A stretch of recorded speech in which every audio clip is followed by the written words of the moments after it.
The Homo Sapien genome is a highly interwoven tapestry of historical and conserved DNA sequences that run a wide gamut of functionality.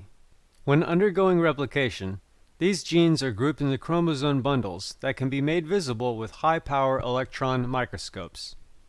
The categorization of each chromosome bundle visually is useful in study to determine the roles of each chromosome. All of the chromosomes contain repeated instruction sets.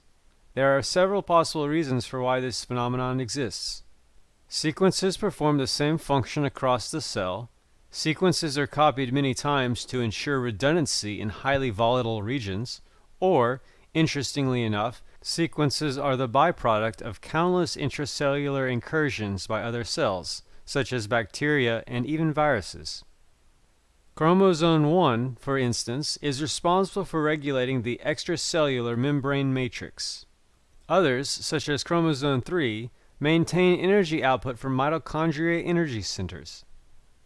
Chromosome II and IV handle the creation and destruction of ubiquitin, which handles the recycling of all protein within the cell.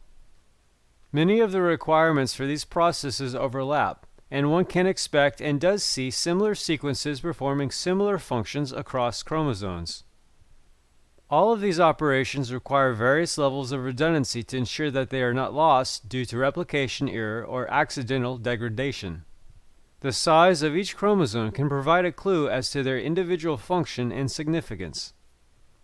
This illustration highlights the relative size of each chromosome in the Homo sapien genome.